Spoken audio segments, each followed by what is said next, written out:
Okay, so next today in the forum today, we're going to be hearing from some different researchers who are looking for that kind of early feedback about their research ideas from a wider group of people. Following that, we're going to have some social time, which will be led by Nahid. We're going to hear a little bit about from the theme co-lead, so our public advisor co-lead, and about some vacancies, some exciting vacancies that you might be interested in applying for. Darren, our communications manager, is going to talk us through navigating the website. One of our PAs is going to tell us about their story, and we'll be following up with a bit more of the boring sort of information right at the end. So thank you again for joining us, and I shall stop talking now and show and stop share.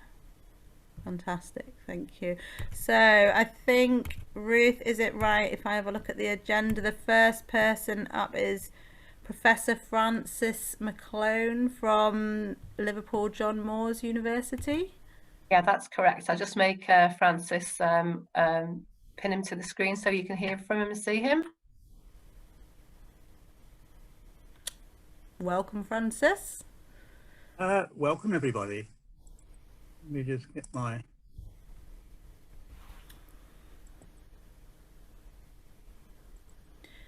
Can I encourage everybody to use the chat function, and then also I think there'll be some time at the end to answer questions that Francis might have for everyone. So use the suggested function in the chat that Nahid suggested if you want to speak. Thank you. Okay, actually first thing this morning I was in Chester Zoo, standing in front of a bunch of primates being interviewed by the BBC for a breakfast programme on Monday morning, where they're going to be celebrating, allegedly, the return of the touch world. Why they stuck me in front of a bunch of monkeys, well, you'll find out if you see that. Clearly, they call me because I have an interest in touch and have had for quite some time now. What I want to do is, in order to understand what this project that we're pushing forward is going to be doing, I need to run through just a little bit of basic neuroscience, which shouldn't scare anybody. What we've recently discovered is we've always known about the side of touch that all of you are aware of. Yeah, so somebody touches you, if a fly lands on the end of your nose, you immediately detect that something's touched your body. Now, those touch nerves we've known about for quite some time, and they are a system of nerve fibers that are myelinated. Now, what myelin does to a nerve fiber is enable it to transmit information into the central nervous system really quickly.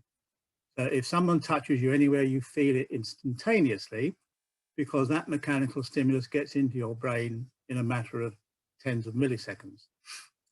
However, in the late 1980s, this is relatively new, a group of Swedish neurophysiologists discovered another class of nerve fiber in the human skin that was sensitive to touch and yet was not a myelinated nerve fiber. It was an unmyelinated nerve fiber. Now, unmyelinated nerve fibers send information into the brain relatively slowly. So if we think of the caress or the gentle touch, the fast nerve fibers tell you that somebody's touched you or you've touched something. And depending on the context and how that touch is delivered, if it's a caress, gentle kite stroking touch, that is the preferred stimulus for this recently discovered class of nerve fibers called C tactile afferents. Now, C fibers, before the discovery of this particular C fiber, were generally understood to be nociceptors, i.e. pain nerves. This recent discovery of this population of nerve fibers in the skin of the body that respond to gentle touch actually changed my life when I first read this paper in 1995, because I knew exactly this nerve fiber is fundamentally important for development and across our lifespan. And in fact, say the only good thing to come out of this pandemic is alerting the 7.8 billion primates on this planet to something they'd taken for granted previously, and that's the role of social touch in their mental well-being. So I just need to talk a little bit about C fibers. So C fibers are unmyelinated, slowly conducting nerve fibers. So they're not dealing with the here and now. They're regulating emotional state. They're regulating your own sort of survival, quite frankly. And it was this technique of microneurography, which is an amazing technique that the Swedish neurologists developed. And I'll show you a little bit about that in a second, but we can listen into these nerve fibers in the skin and we can understand their properties. And when we record from one of these nerve fibers, we find that when we stroke across the skin, the part of the skin that nerve fiber is looking after, it's really peculiar because it's most active to the kind of caressing, low force, low velocity touch that you would deliver to an infant, you would deliver to your partner. Even if you were stroking your dog, we instinctively caress at the velocity that this nerve fiber has evolved to respond to. And our hypothesis is that this system of nerve fibers is responsible for the reward of pleasant social touch. So if we just look at these two C fibers, the pain one and the touch one, we see that they've evolved primarily a role to protect. And that's a word I want to sort of emphasize. These nerve fibers protect us. If you burn yourself or someone sticks a pin in you, that external threat, the behavior it provokes is one of withdrawal. You move away from that painful stimulus. If you have a gut ache or something, these internal stimuli cause you to go into some protective mode. This newly discovered C fiber is involved in promoting the reward associated with close physical touch. So rather than withdrawal, it drives the behavior of approach. And of course, this is what underpins a lot of the attachment theories, a lot of Bowlby's theories, that close physical contact is beneficial. The interesting thing about these, and there are many interesting things about these nerve fibers, by the way, but when that gentle caressing touch is delivered, oxytocin is released and endogenous opiates, heart rate is lowered, and a number of other physiological benefits are consequent to gentle touch. And again, the pandemic has exposed just how essential this system of nerve fibers is to our survival and our mental health. So for those who want to get into the actual neurophysiology, what you can see here is a peripheral nerve. And the peripheral nerve is like a massive telephone cable. Each of these little dots is a particular conversation, if you like, connected to a particular class of receptors on the skin. Now, the skin has receptors for fast touch, slow touch, itch, pain. Yeah, there's a whole load of different receptors on the skin. With microneurography, we can put a very fine needle into the skin, into the nerve fiber, and we can listen into conversations coming along individual axons that connect to specific receptors on the skin. And that is how the C-tactile afferent was first discovered by my Swedish colleagues. And this is the experimental setup. There's me, sitting there comfortably. I've got the needles in my nerve. We built this amazing robot to deliver them. And what you'll see here is the receptive field of this unit is down here. And every time the brush strokes across the skin,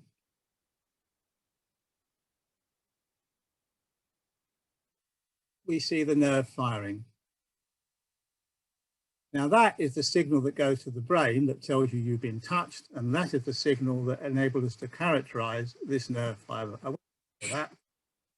But let's get back to why are these nerve fibers there? What is their role? Why have they evolved in all social mammals to respond to a gentle caress? Well, there are many insights that have supported the functional properties of these nerve fibers. One of the more recent interesting one, which again is relevant to the project that I'm presenting to you today. This is an animal study looking at the impact of licking, grooming, touch on a rat pup in terms of whether the mother is one that licks and grooms her pups a great deal, or a mother who doesn't lick and groom her pup a great deal. So this would be neglect, and this would be nurturing care. And guess what happens? These rat pups, when they're adults, if they're from a high licking, grooming mother, i.e. they had a very optimum nurturing environment, they have a much more stable adult behavior in terms of their ability to withstand stress. So what happens with that touch is that it has a whole range of consequences that have a neurodevelopmental benefit to the way that brain develops. And that's expressed at the level of receptors in the brain. It's expressed at the level of your ability to cope with stress. The highly nurtured rat pups grow up to be calm adults. I can't emphasize how important this early life relationship between touch and brain development impacts across the lifespan on that infant.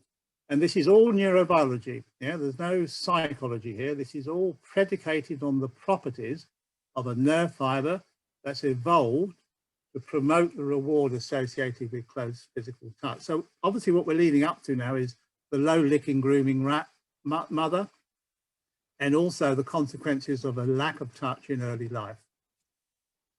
Now we know that premature babies, we've seen the stuff with the licking and grooming from the pups. Premature babies who are massaged gain weight. So hang on a minute, they're getting better. What's going on here? Well, they're being touched. We look at touch as fundamental to human interactions, and even a subliminal touch can affect our behavior. And there's a number of studies showing that gentle touch, even from a stranger, alters your attitude subsequently. The classic experiment, of course, was Harlow's monkeys, where Harlow removed infant monkeys from their mothers at birth and gave them the opportunity. And this is instinctive behavior. This is a newborn infant monkey. It hasn't learned anything. Instinctively, those monkeys clung to the soft surrogate mother rather than the wire surrogate that had food.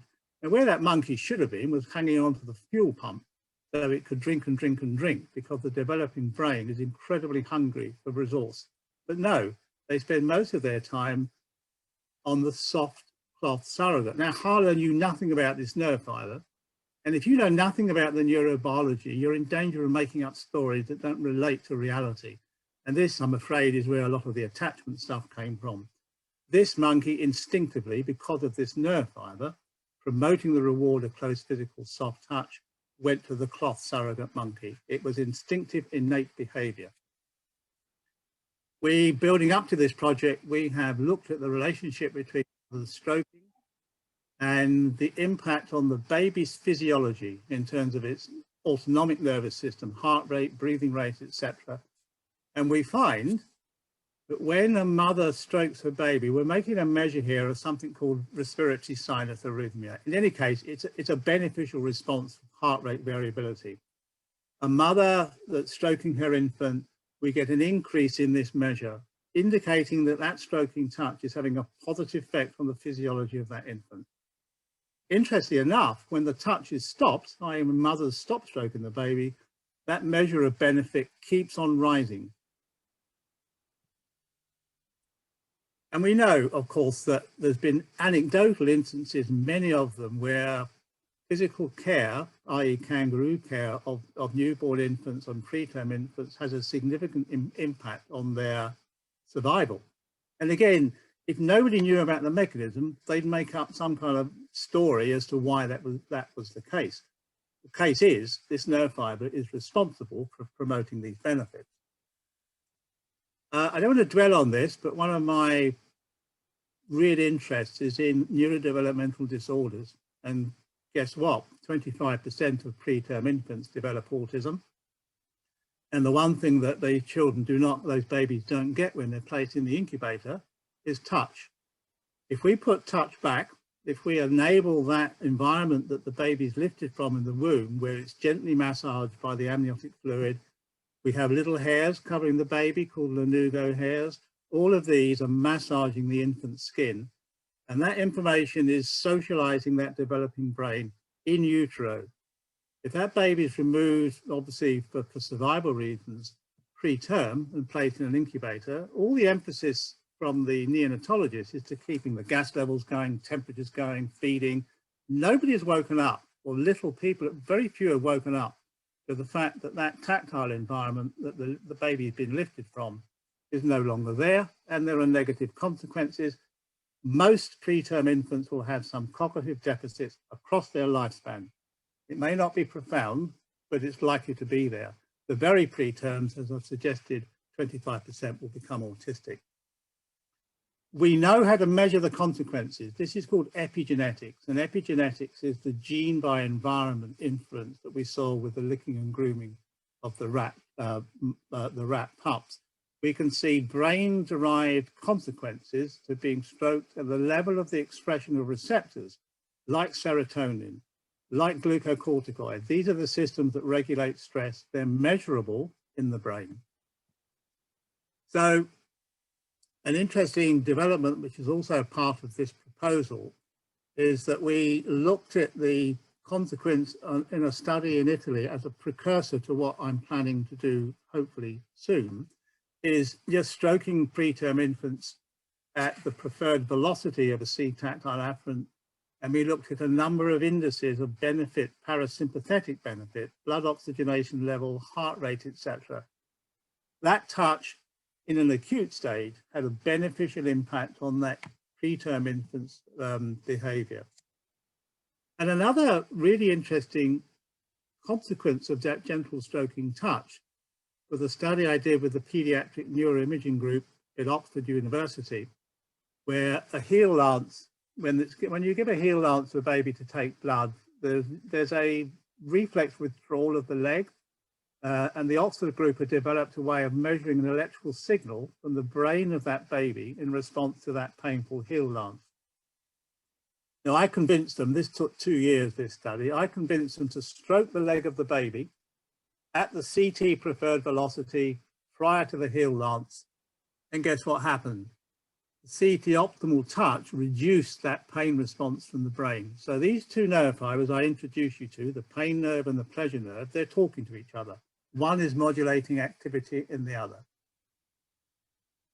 So these benefits to touch, we're trying to optimize now in terms of our ability to test this theory in practice. It's predicated on kangaroo care, and there's a paper recently published by the World Health Organization by Dr. Rajiv Bal, who on his own cognizances looked across a number of third world countries at the survival rate of infants that were placed immediately onto their mother's chest, skin to skin contact, CT to CT, compared to those that were whisked away from medical care. And guess what? Those babies that had that close physical contact, their survival rate was significantly higher. Now, Dr. Bal knew nothing about this nerve fiber until I alerted it to him, and he was actually blown away with it because he has a mechanism. And the final slide is the mechanism that I'm promoting here, and the study that we are hoping to do at Liverpool Women's Hospital is that I was awarded £20,000 by my university in a Dragon's Den exercise where a lot of scientists that had sort of ideas that they wanted to sort of promote. And as you can see here, I won the £20,000. And the idea of this back in the sack project was to replace the touch that's missing in the incubator that is present in the womb. So with an engineer colleague of mine, we've developed a sophisticated system that enables you can see this is our prototype mattress. What this mattress is doing is delivering a stroking, massaging touch that will be under the baby that's placed in the incubator. So it's regenerating the touch that was present in the utero. And our prediction is that this is going to make an absolutely significant impact on the survival of that infant, and particularly the development of the social brain. So here we see the software control system that will be operating on this mattress, that will be delivering this touch.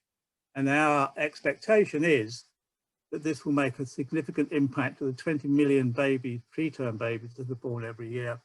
And I have to thank this wonderful artist friend of mine who did this little drawing of the complex NICU environment. And all we want to do here is just pop a massaging mattress into the cot, and we will take a number of measures. We'll take epigenetics, we'll take a whole range of developmental indices that enable us to look at the benefits associated with putting touch back. So I'll stop sharing and if you have any questions, I'd be more than happy to answer them. It's brilliant stuff, this. I mean, I have to say, in terms of this nerve fibre's functional properties.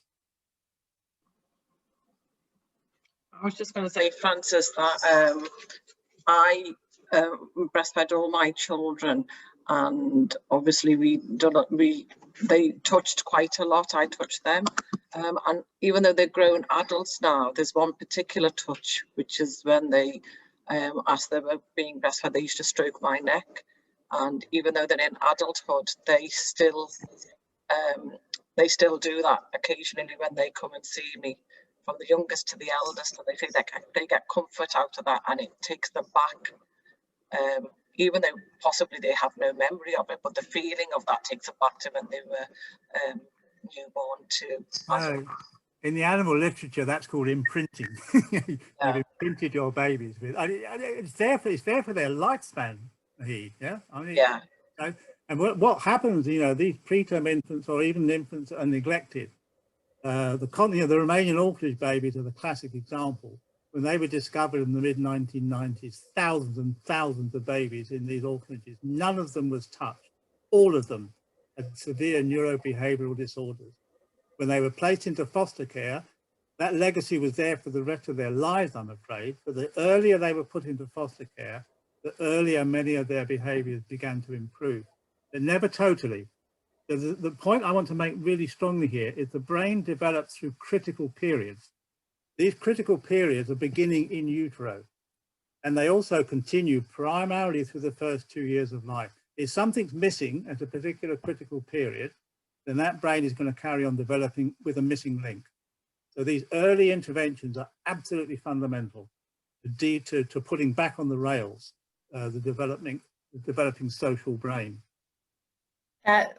Francis, we've got a question from Terry Comerford, one of our public advisors, has requested to ask a question for you. So Terry, over to you. Look at your question. Hello, Francis. Thank you for a very absorbing presentation. Just very, very interesting. My question really is, how do you see a public advisor helping you with this? What sort of roles do you feel a public advisor would fulfill? And what sort of commitment are you looking for in terms of time? Thank you. Thank you very much for your question. I mean, really, it's just spreading the word. I feel more like a missionary sometimes, is making people aware that this nerve fibre is fundamental. I mean, one of my main focuses, apart from the preterm, is school children. Yeah. School children have just not been playing, they're not being touched, they're not getting the kind of social interactions that they would have been having in their normal environment. So this touch nerve is playing a fundamental role right the way through a child's development. So I think groups such as yours can be harbingers of, passing the message on, if you like, that once people are aware that this touch system exists, a lot of pennies seem to drop. But it's getting the message out there, and I think as many bodies as possible that can help, pass the baton on.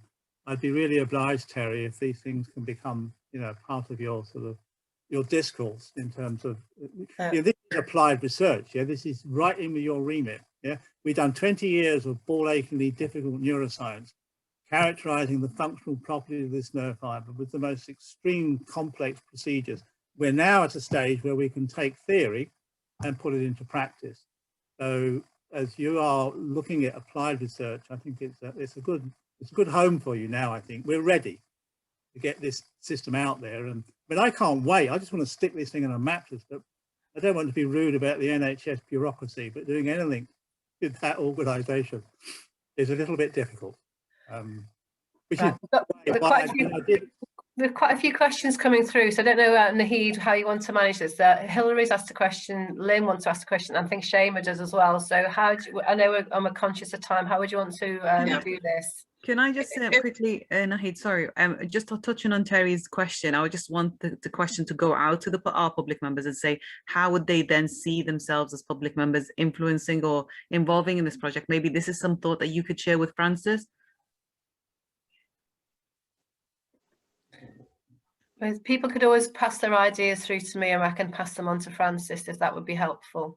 Francis, try and- there's a couple of questions in the chat. If you can just answer those, and what we'll do is if Hilary first and then Lynn, if you just quickly ask your question with a very brief answer, please. We've literally only got 2 minutes before the next speaker, if that's okay. And then Francis can answer the other 2 questions from that are in the chat. Okay, Hilary?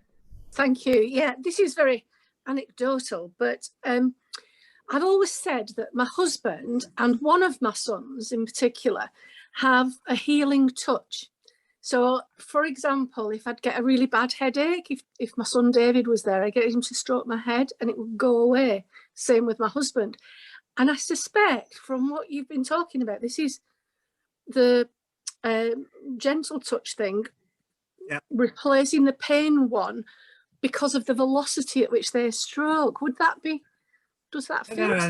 Yes, they're clearly instinctively primed to sort of do exactly the right. These nerve fibers love a low force, low velocity. So they're obviously doing it exactly right, Hilary. Thank you, Hilary. Lynn? Hello, Francis, thanks ever so much. I'm just wondering, you've talked a lot about the importance at the premature and baby stage. How effective can this be on, or have you looked into this, on doing this with troubled children when they're more adults?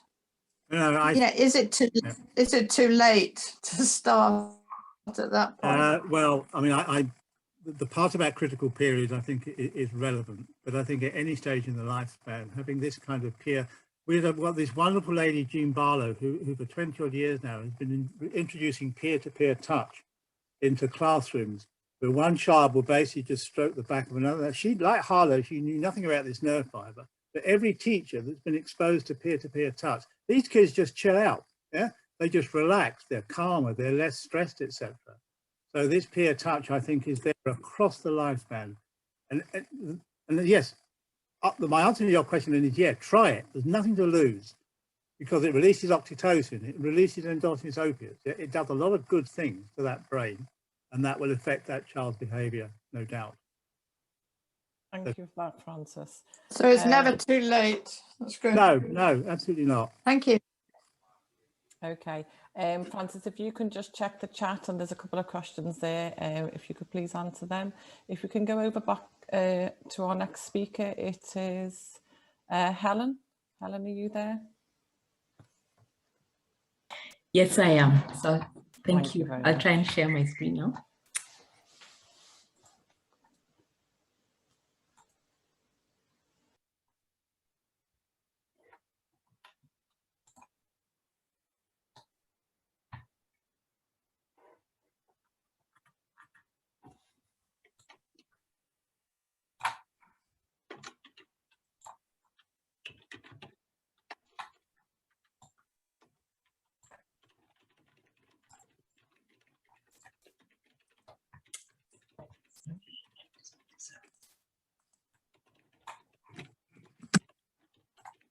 I trust you can all see my screen. Yes, we can. Yes, fine. Excellent. Thank you. Thank you very much for this invitation. It's such a great privilege for me to, to present, some of the work that we are developing within this public advisor forum. And also, what a great privilege to have listened to Professor McLowan with this really interesting presentation on a topic that I'm also very interested in terms of the care of the preterm infant. So for this presentation, I'll focus in on more the term infant, and I'll walk you through the journey in terms of how we've arrived where we are with this project, and then really ask some specific questions to help, I guess, to see how you can input into this project, which I hope will be of interest to you all. So I'm a pediatrician and I work in Alder Hey, but I also am a senior clinical lecturer at the School of Tropical Medicine. And I'm collaborating on this project with Shaima, who's part of this group, Dr. Shaima Hassan, and Dr. Helena Kamarova, who's my colleague at Alder Hey, and also Professor Jill Thompson. So there are quite a number of institutions involved, but very much under the umbrella of ARC. So the project is entitled Exploring Strategies to Prevent Admissions to Acute Pediatric Services for Establishing Feeds Amongst Newborn Babies. So these are babies in the first 7 days of life in the Northwest. And just really as a matter of introduction, just to mention that, sorry, just move this out of the way.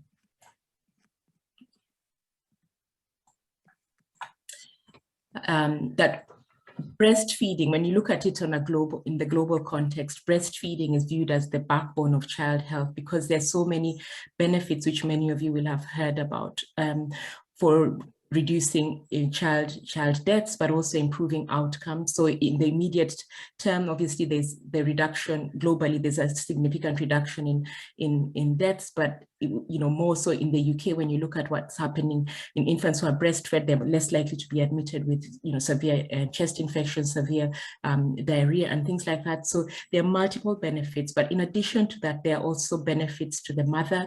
And there is certainly evidence that if mothers breastfeed, then they have a reduced risk of getting both breast and ovarian cancer, which are quite significant even in high income countries. And the statistics are put out there are really the benefits from large published work in Lancet, which is one of the really good journals in the field of science, which shows that really nearly 1 million child deaths overall globally would be reduced if mothers breastfed appropriately. And in addition to that, obviously, as I've mentioned, you could also reduce maternal deaths from the conditions I've stated. The UK, we are not doing so well. So although we're a high income country, the rates of breastfeeding in some parts actually have dropped. When we look at what's happening with breastfeeding, especially in the first few months, initially the rates of breastfeeding initiation seem to be quite high. So about 3/4 of mothers will have a go and try and establish that breastfeeding in those probably first few days. But within 6 to 8 weeks, that's dropped quite significantly, where only 42% of mothers will be exclusively breastfeeding, which means they're only giving their babies breast milk and nothing else at all. And then by 6 months, hardly any mothers are actually exclusively breastfeeding. And we know that, as I've mentioned before, the benefits of breastfeeding, that early initiation and with exclusive and continued breastfeeding are one of the most effective interventions really for reducing ill health in children as well as death. And in the UK, there's a baby-friendly initiative that's been rolled out in maternity units, but it hasn't been rolled out yet in the acute pediatric unit. So there's a little bit of a separation between what's happening in the maternity units and newborn to what's happening when children are discharged from hospital and have to come back to the acute pediatric unit. So the targets that WHO and UNICEF, which the UK has signed up to, is to really increase the rates of exclusive breastfeeding in infants under 6 months to 50% by 2025. And this is 2021, and we are still struggling. So we're hoping that this project will, obviously try and contribute towards improving that, but also just generally improve the well-being of babies, as well as really cutting costs for the NHS for these admissions that probably could be avoided. So Alder Hey is it's a busy hospital, as many of you will know. But in addition to all the specialist services, children are also admitted with acute problems, so acute chest infections and things like that. So those ones would go to the general pediatrics services. But then over time, we noticed that, certainly when Halina and I were working, we noticed that, okay, there are a few babies who are being admitted who are not that sick actually, and really shouldn't be here.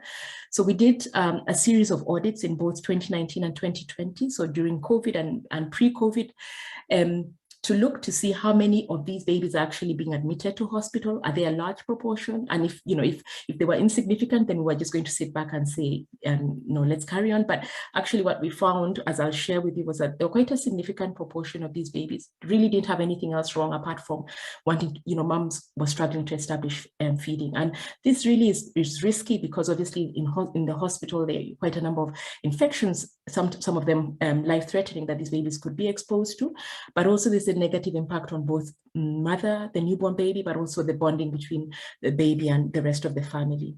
And as I've already mentioned, it's also really expensive for the NHS.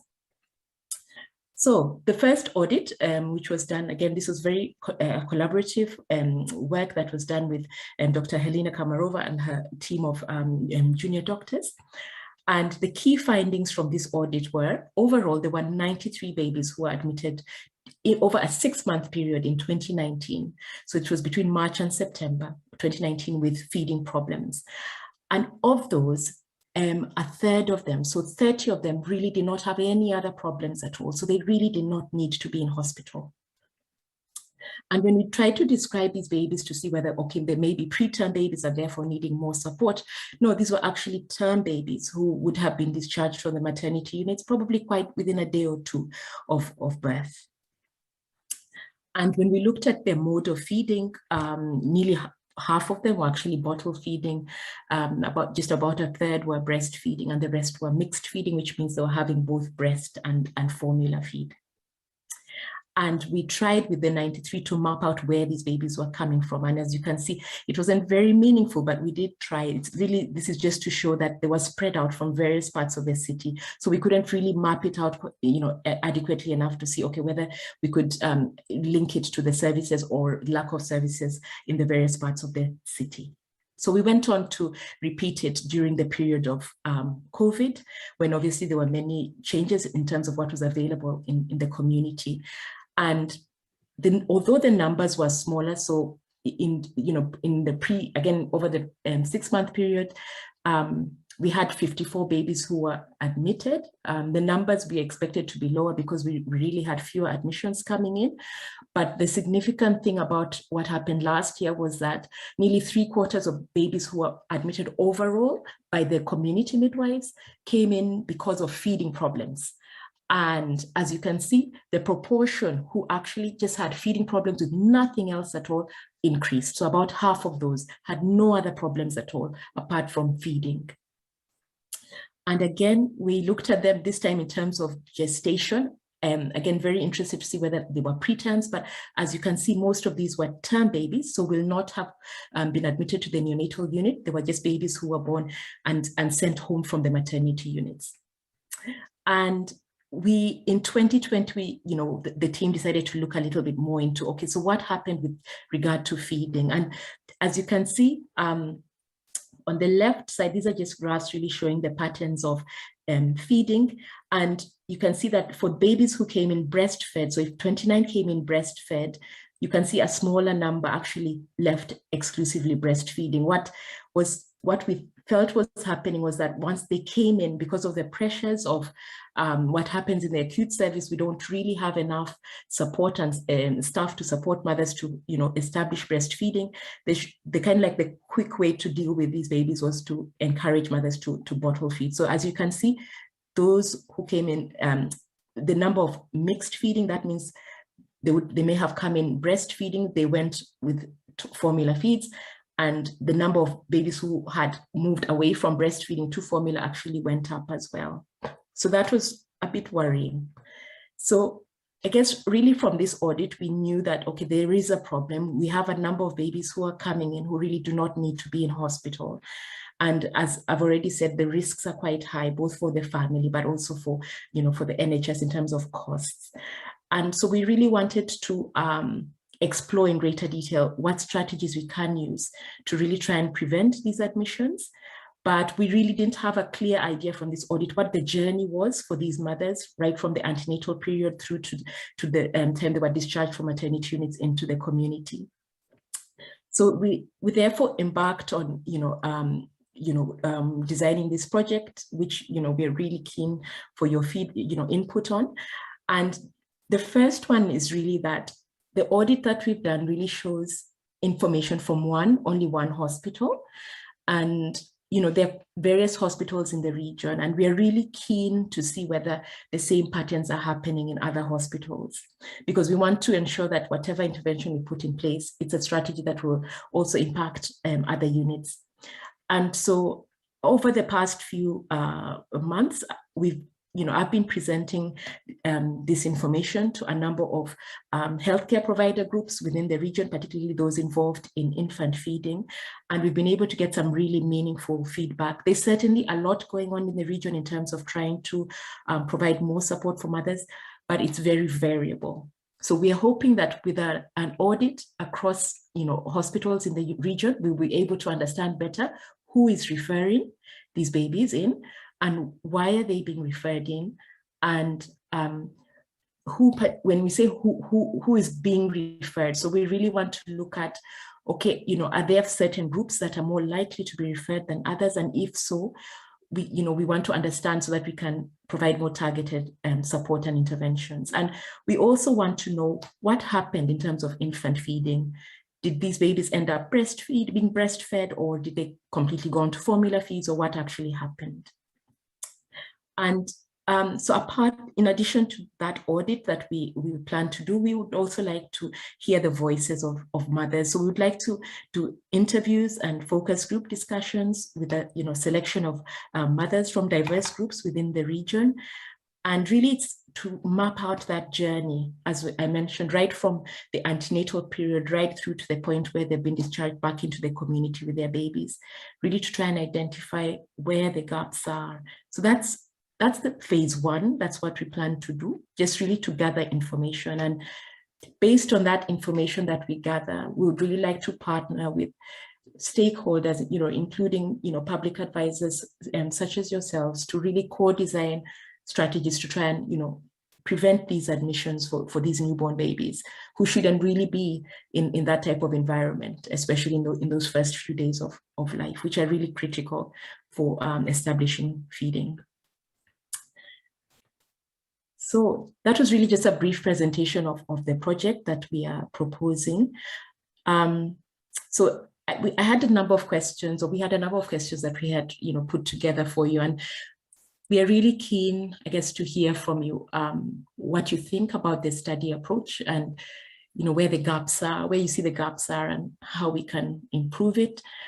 But also to see how we can actually enhance public involvement in this. So it's a great opportunity for, for us to present this here and just see how we can build on that, because we are really keen to hear the parents' voices and very much to ensure that we hear all parents' voices, not just, from one group, but from a diverse group of parents. And also, how we can make this project more meaningful for the public. So those are, that's what I plan to present. So I'm going to stop sharing and just open up. Thank you.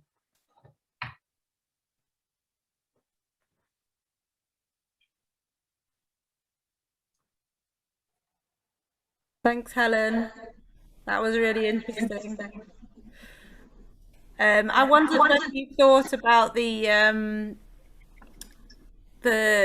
partly like what interventions we know are successful in helping avoiding feeding difficulties, but also thinking about the cultural aspects of how parents feel that if they've got a concern about their baby, that they should present at something like a hospital, and trying to, how much work you might have to do about changing that narrative. And obviously I think working with the different professional groups that, like midwives that are going to be visiting in that first week and stuff at one, because people are leaving hospitals so early after birth now, you're not getting that kind of support and one-to-one reassurance that whatever's happening is normal, and that, and how to help with feeding. I think you're right. And it's interesting in terms of what is normal, because there are certain, I think in Burnley, for example, the midwives in the hospital are working very closely with, community midwives. They have a threshold for, okay, I think you need to admit this baby. But before that, they're giving community midwives the opportunity to go back and reassess and support these mothers. So that I think, certainly in my experience, as long as mothers have that support and reassurance from a professional, just to make sure they're doing the right thing, then certainly they won't rush into hospital and bring their babies in, because obviously the preference for them would be to establish feeding at home. But in the absence of that, especially for first-time moms, our data, we weren't really able to ascertain that, but we are thinking probably first-time moms, it would be a really worrying time. Yeah. And I guess that additional support. So when you talk about interventions, I think for us, the key one would be that additional support from a professional or even a peer supporter. Exactly. Just to reassure them and ensure they're doing the right thing. I'm a doula, so I've supported quite a lot of people after birth. So it's quite a common thing for me to have seen people having these kind of difficulties. I think Frances put some interesting stuff about that, you know, that touch related thing. I mean, one of the things that I do as a peer supporter is say, go straight back to skin if people are having, because a lot of people dress their babies very quickly after birth and keep them dressed. And then so they're not necessarily getting that skin touch, which is quite normal with breastfeeding mothers to touch their babies. So I'm wondering whether that's something that we could look at as well, maybe. Yes, absolutely. There were so many, as you were speaking, I was taking a lot of notes as well. So many synergies, absolutely. Right, does anyone else want to speak? Because I could talk about this all day. I just want to interject, by the way, that this quite tight for time, so probably just one more question, I think. I just want to make the point that this stroking this nerve fiber also affects the immune system. There's a direct link between touch and the immune system, so that may be relevant for Helen as well. In terms of touching. So thank you. Did anyone else want to speak? I just want to ask, because I've just joined in, is it about breastfeeding and skin to skin contact, or what are we talking about? Just sorry about that. We can probably send you we'll probably send you the whole presentation probably, Hina, and we've recorded it because there's loads and loads to take in. Yes, thank you. For those who have joined late, we've just had our first two presentations. So if you just have a look at the agenda, and hopefully we'll get the slides and any information sent out to you. Thank you so much. So if we can we're just on to our last speaker now. So if we can hear from Emily, please. Everyone, should I share? Am I allowed to share my screen? Yes, I'll sort it. Perfect. So I just need to add you to, just bear with me a minute. Oh, sorry. Should be able to do it now. Sorry about this.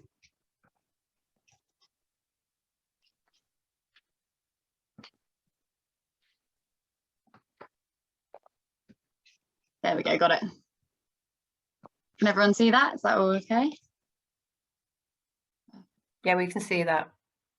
All right, I'll be quick because I know we want to keep schedule, and about 10 past we'll sort of be moving on.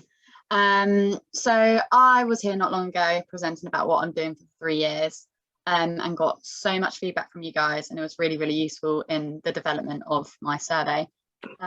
What I'm going to do today is sort of introduce the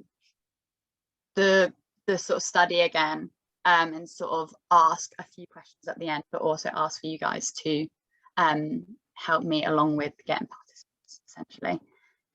So I have posted it in the link of the chat. So if you want to do something and not listen to me talk about it, and you're already convinced to do the survey and you're 50 plus years and you live in the UK, please feel free to just do the survey as I drone on. If you need a little bit more convincing or want to know about what we're doing and why we're doing it, then continue to listen, and then you can sort of do it afterwards, no rush. So we need participants for this study that we're looking into the role of socioeconomic status on sterful risk. And to access it, there is an online survey. If you don't have access to the internet, please feel free to give me a call. I'll discuss it a lot more later, but let's go into why we are doing this. So sterfuls have devastating consequences. So in the UK every year, sterfuls have about 550 deaths and 350,000 injuries results from sterfuls per year. These injuries can cost the NHS around 2.3 billion per year as well. But for me, the real issue is they have long-lasting effects on the quality of life and the independence of the faller. And this is what we want to capture. So older adults, I think a lot of you know, who experience a fall, they may sort of get a bit scared, restrict their daily exercise activities, which increases their sterful risk, and and sort of increases social isolation and depression. And it's sort of that vicious cycle. And it has been so exacerbated due to COVID-19 and the self-isolating. So this leads on nicely to why will isolation increase stair fall risk? So this is because of the yearly long in and out of isolation, protecting the vulnerable, sort of probably more likely sat down, not popping to the shops, not going out, not seeing people, the usual just daily activities that you do. Or I might be completely wrong and people have got out more, doing more walks. And this is why we're doing this study. We'd like to know why. But I believe if you've been less active throughout the sort of COVID and sort of through the pandemics, it will sort of have significant risks of deterioration of the musculoskeletal, the cardiovascular, metabolic, endocrine and nervous systems. Then we introduce sort of health inequalities and sort of homes of older adults of poorer socioeconomic status are more likely to be of poorer housing stock, with stair falls being their main hazard. So, so from poor housing stock, they're more likely to have sort of crowded homes or unsafe stairs. So sort of really steep stairs, really narrow stairs, poor lighting. There's more likely to be maybe like broken carpet, upturned carpet, or maybe not invest in handrails or grab rails. So these can all sort of increase the risk of stair fall risk, and we want to collect this sort of data and see, is this a risk factor? Are they more likely to fall, or are we completely wrong? Let's find out. NHS appears to be sort of racing ahead of inflation, so it does make sense to invest in sort of fall risks and poor housing as a preventative matter to save sort of costs in total and lives. It's estimated that leaving vulnerable people living in the poorest 15% of England's housing is costing the NHS 1.4 billion per year. So additional risks is sort of like I've been saying, you're in your home, you're more likely to use the stairs more frequently, going up and down, less likely to sort of use more likely to use careless behaviour on stairs. So maybe rushing down the stairs to get a delivery, high alcohol consumption. There was a study done that sort of showed that alcohol sales outpaced grocery sales by 22% in the first lockdown. Yes, a bit shocking. Could be multiple factors. People were bored, people were doing Zoom sort of parties and they were like, get the alcohol in. Or maybe it just sort of showed that you go out to drink and people still like that factor to go out to drink, but they were drinking at home, which has a little bit more of a social isolation and sort of a bleaker look on drinking, I would say, overall. And that's what that study sort of showed. So there's also the interruption of home prevention programs and support services that people aren't getting, all sort of can increase a serious stair fall risk. So I've sort of labelled this as together all these factors could create like a stair fall pandemic due to COVID, and taking actions to prevent this from happening. If and when we're in similar home confinements when during COVID, hopefully not, but it's starting to look like we might be heading that way, or a future pandemic, we need to set up these sort of fallback safety nets so we can fall back to if we're back in these sort of situations. So a few frequently asked questions I get for the survey. So the survey is out now, it's live, like I said, and these are sort of the instructions you can see to sort of complete it. A few questions I get: I haven't fallen down the stairs. Do I still need to complete the survey? Can I still complete the survey? And of course, we want to know why. Well, if you haven't fallen, and if you haven't, not even if you haven't fallen down the stairs, if you haven't fallen in general, why is that? Is it because you're really active? Is it because you are very sociable? Is it because you don't live in a next question, but don't live in a house with stairs, or don't really come to contact with stairs? Or we want to know why, and we want to know why, comparing it to the people that are falling, what's the differences? What makes you at risk of falling? What doesn't? Essentially. Another question I get is, I don't have stairs in my home. Can I still complete the survey? Do I still need to? Same sort of answer, yes please. Just because you don't have stairs doesn't mean you won't come in contact with stairs. You probably go shopping, I think there's stairs at the beach or parks, or even going down a pavement is a step. So you're still going to come in contact with these sort of environmental factors. And also, if you live in a bungalow and you haven't fallen, maybe that's a big factor in it. You've you've assessed your needs and you've sort of thought, actually, you know, I need to live in a bungalow, it's a lot easier for me, and it's actually helped you massively in not having these pools and not having these sort of risk factors. So we'd love to know why. And access issues to sort of online internet, or you don't know how to complete it, or you know someone that would love to take part and would be really keen but they don't have access, there is options to call. So I will try and be on my phone all day and answer, but if I don't answer, I will call back straight away, and that we can go through the sort of survey online. You can also, if you trust someone to help them and they have access, help them fill out the survey with you. There is a few questions I have, and I'm still aware that there are barriers to the survey because it's online, and what I wanted to do was hopefully go in and do some sort of paper surveys, but that is looking unlikely. And how to target these sort of people that want to spread the word, or they know people of it but they don't have any access to share it with them, and how to do that.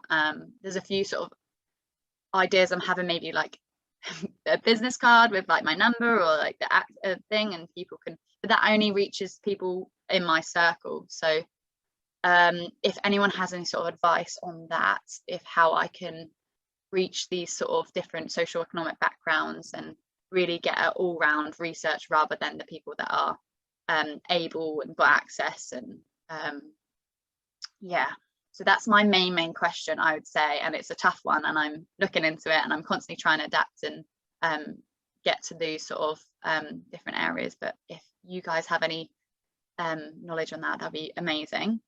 And that is it. I know, really quick, because I want to keep it brief, and we're on a different spectrum. We were talking about babies and infants, and now we're up 50 plus, but yes, this is the information. So if you want to get in touch with me, if you want to do the survey, or if you know a few people that you want to be like, yes, these people would do it, email them. There's my email, and there is my Twitter. If you guys are on Twitter, I have shared it on there as well, and you can message me on that. But yeah, thank you for listening, and I'm going to stop sharing, should I stop sharing my screen unless people want to look at the poster? Put the link in the chat for you, Emily. Perfect. And I'll send it out with the minutes so other people get to see it as well, who aren't here. Amazing. Oh. Sorry, I just forgot how to stop sharing. Hang on a minute. There we go. Got it. Thanks, Emily. That was really interesting. Very brief. So you mainly want people to get in touch with you and just get ideas about how best to sort of publish the survey and get people answering it and stuff like that? Yeah, we're getting, I mean, it's only been out for 2 weeks and we've got good participant, but when I look at the breakdown, it is from sort of 50 to 60-year-olds, which is amazing. Obviously I need that, but we want sort of older, sort of up to like 80 plus or 60 plus, and also I need to really target these sort of different deprivation areas, yeah, because we want to compare. Okay, well, we know there's a north-south divide, that's good, but can we see that, okay, people up north are falling more than people down south, and maybe it's because of the housing qualities, or maybe it's because of something else. We don't know. Maybe it's because it's working hours are different, who knows. But I'm just sort of trying to collect as much data as I can. How long is the survey going to be open for, Emily? Quite a while. So I am a bit flexible, but to around September, end of September, I believe. We're in July, aren't we? Yes, end of September. So it's open for quite a while. So to really give people a chance to maybe come back to it as well and sort of share it. But yeah. Yeah, I'm sure everyone here has actually probably got some good ideas about how you can do that. So please do, everyone, put them in the chat and get in touch with Emily to think about ways to increase people answering the survey.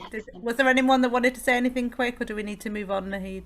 It's just Emily, somebody has asked, obviously, there's a lot of clubs and things that people are part of, and is there a leaflet or something that you could share with the public advisors that we could possibly print out ourselves and then put it in you know, our local community centres and things? Yeah, I've got tons. That's what I've been doing. Yeah. Making loads of flyers. Okay, so if you can just post that, you know, or forward it to Ruth, and then she can forward it to us, and we can forward that flyer to our contacts. There was quite a good idea somebody mentioned about getting younger people to because if older people aren't online or something like that, if you could do some sort of social media campaign where you get people to talk to their grandparents and fill it in for them or something like that, maybe might be. Yeah, I'm that's who I'm targeting, is sort of people that have, everyone has sort of like someone they know that's in this sort of age range, and sort of hoping that the tech savvy sort of kids or young people that can sort of sit down with their grandparents or parents and do it with them. But yeah. Would you do it over the phone, Emily? Because obviously not everyone's got access to digitalization. So in the flyers that I'll send round is my number that you can call, and I'll be on it Monday to Friday, sometimes weekends, but if I don't answer your call, I'll give you a call back within the day or within the week.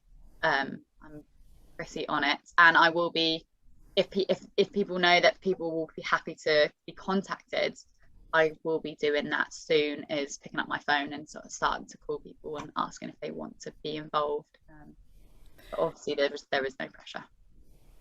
Whether you could also do it via some of our member organisations, or like people that, you know, involved in like housing associations, or people that are involved in sort of different kinds of visiting to older people as well. I don't know. Yeah, I think I'm just trying to target different areas. I've been told to sort of Age UK, and I thought that's a big one. I don't think they'll get back to me, but I'll try. Well, it's worth a try. Yeah. Just got to get the right person. Okay. Have you got a Twitter handle, Emily? Okay, perfect. What's your Twitter handle? Sorry. Misheard that. It's, do you want me to put it in the chat? It's Emily. Yeah. I'll put it now. There you go. Brilliant. Yeah, and there's I've shared it on Twitter as well, and I think that's where most of my participants are coming in. But obviously if people aren't on Twitter, they're not gonna be doing the survey. But yeah, thank you guys for I'll read through all your suggestions, really useful. Fantastic. Over to you, Naheed. Okay, everyone, I think after those presentations, everyone's hopefully up for a big stretch. So before we, I ask you the question, so, and please, our guests as well, please, welcome to include yourselves in this as well. So you can either stay sitting where you are, or you can just get out of your seat and stand up. Okay, everyone, so first of all, we're all going to put our hands up in the air. Reach for the skies and think about all those high ideals we have, the big aims and the dreams. Brilliant. And now if we put our hands down and towards our ankles or our feet, and just remember that we want to stay true to ourselves, stay rooted and grounded with all the work that we do. And then if we put our hands out to the sides, because we're all working so hard and we want to keep with those communities, keep those connections and make an impact with the research that we've been doing. Okay, I want everyone to come in and just give themselves a hug and think about ourselves, about our self-care.